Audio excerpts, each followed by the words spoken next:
தமிழ் பள்ளிகள் எதிர்நோக்கும் பிரச்சனைகளுக்கு விரைந்து தீர்வு காணப்படும். இறந்த எலி எச்சங்கள், கரப்பான் பூச்சிகள் கண்டெடுக்கப்பட்டன. உணவு விடுதியை மூட உத்தரவு. SPM தேர்வில் 3 கிரெடிட்கள் பெற்றவர்கள் தாதியர் பயிற்சிக்கு அனுமதிப்பது அதன் தரத்தை பாதிக்காது. தமிழகத்தில் அடுத்து 4 நாட்களுக்கு வழக்கத்தை விட வெப்பம் அதிகமாக இருக்கும்.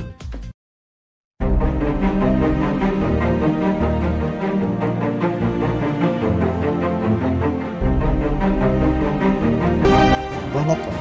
தினம் செய்திகளுக்காக ஹரிஹரன் மகேஸ்வரன். தமிழ் பள்ளிகள் எதிர்நோக்கும் பிரச்சனைகளுக்கு விரைந்து தீர்வு காணப்படும். இலக்கியவியல் அமைச்சர் கோபிந்த் சிங் இதனை கூறினார். தமிழ் பள்ளிகள் எதிர்நோக்கும் சிக்கல்கள் தொடர்பாக கல்வி அமைச்சர் ஃபட்லினா சிரிக்குடன் சந்திப்பு நடத்தப்பட்டது. இந்த சந்திப்பு நேற்று நாடாளுமன்றத்தில் நடைபெற்றது. கிடாவில் அமைந்துள்ள கத்தும்பா தோட்ட தமிழ் பள்ளி, பஹாங் மாநில ஜராம் தோட்ட தமிழ் பள்ளி, பினாங்கு சுங்காய் பாக்கா தமிழ் பள்ளி விவகாரங்கள் பற்றி இந்த கூட்டத்தில் கலந்துரையாடப்பட்டது. இந்த 3 தமிழ் பள்ளிகளின் பிரச்சனைகளுக்கு தீர்வு காண கல்வி அமைச்சின் ஒத்துழைப்பு அவசியம் என்பதை அமைச்சர் ஒப்புக்கொண்டார். கல்வி அமைச்சோடு இணைந்து இப்பள்ளிகள் பிரச்சனைகளுக்கு தமது தரப்பு நல்லதொரு தீர்வை எட்ட முடியும் என நம்புவதாக அமைச்சர் தமது அறிக்கையில் கூறினார். வரும் வாரத்தில் சம்பந்தப்பட்ட தரப்பினரோடு சந்திப்புகள் நடத்தப்படும்.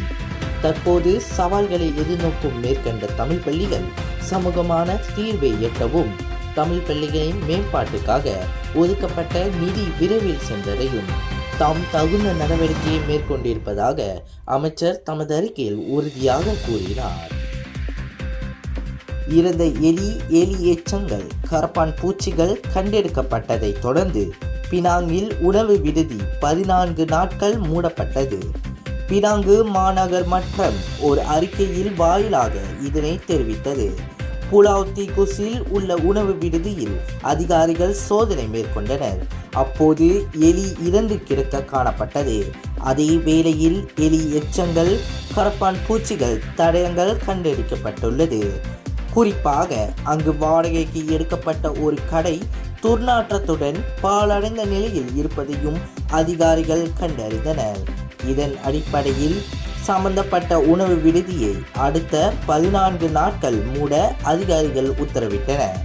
சம்பந்தப்பட்ட வளாகத்தின் தூய்மை திருப்பத்திற்குமான மட்டத்தில் இல்லை என்பதன் அடிப்படையில் இம்முடிவு எடுக்கப்பட்டது என அவ்வறிக்கையில் குறிப்பிடப்பட்டுள்ளது.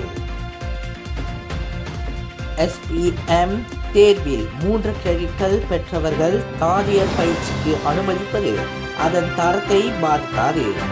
SPM தேர்வில் 3 கிரெடிட்கள் பெற்றவர்கள் தாதியர் பயிற்சி திட்டத்திற்கு விண்ணப்பிக்கலாம் என்ற தளர்வு அதன் தரத்தை பாதிக்காது என்று சுகாதார அமைச்சர் டத்தோ ஸ்ரீ ஜுல்கிஃப்லி அஹ்மத் தெரிவித்தார். தாதியர் பயிற்சி திட்டத்தின் பாடத்திட்டம் மாறாமல் இருப்பதால் பகுவாய்ப்பு திறன்கள், விமர்சன சிந்தையில் மாற்றம் இருக்காது என்று அவர் கூறினார். தாதியர் துறையில் SPM முடித்த மாணவர்களின் எண்ணிக்கை அதிகரிப்பதற்காக இந்த தளர்வு அமல்படுத்தப்பட்டது. கடன் தேவையை 5 3 குறைப்பது என்று அமைச்சகம் நம்புகிறது. இந்த தளர்வு மலேசியாவின் தாதியர் துறைகளுக்கான டிப்ளோமா திட்டங்களின் சர்வதேச அங்கீகாரத்தை பாதிக்காது. பொது தனியார் துறைகளில் தாதியர்கள் பற்றாக்குறை நெருக்கூடிய அமைச்சகம் எதிர்கொள்கிறதா என்று மாஸ்காடின் நாடாளுமன்ற உறுப்பினர் மோர்சி பிமோல் கேட்ட கேள்விக்கு அவர் இவ்வாறு பதிலளித்தார். கடந்த ஆண்டு டிசம்பர் மாத நிலவரப்படி அமைச்சகத்தின் 9585 தாதியர் பணிக்கான காலியிடங்கள் இருப்பதாகவும் தனியார் மருத்துவமனைகளில் 3493 காலியிடங்கள் இருப்பதாகவும் அவர் கூறினார். தமிழகத்தில் அடுத்து 4 நாட்களுக்கு வழக்கத்தை விட வெப்பம் அதிகமாக இருக்கும். தமிழகத்தின் ஒரு சில இடங்களில் அதிகபட்ச வெப்பநிலை வழக்கத்தை விட 4 டிகிரி செல்சியஸ் வரை அதிகமாக இருக்கக்கூடும். கோடை காலம் நெருங்கி வரும் நிலையில் கோடை காலத்தில் போன்று தமிழகத்தின் வெப்பநிலை உயர்ந்த வண்ணம் உள்ளது. பிப்ரவரி மாதத்திலே வெயில் சுட்டெரித்து வருகிறது. இந்த ஆண்டு வெப்ப அலை ஏற்பட்டால் அதை தடுப்பதற்கு எடுக்க வேண்டிய நடவடிக்கைகள் குறித்து உயர்மட்ட அளவில் ஆலோசனைகள் நடத்தி வருகிறது. இந்நிலையில் வரும் 4 நாட்களுக்கு அதிகபட்ச வெப்பநிலை வழக்கத்தை விட அதிகமாக இருக்கும் என வானிலை ஆய்வு மையம் எச்சரித்துள்ளது.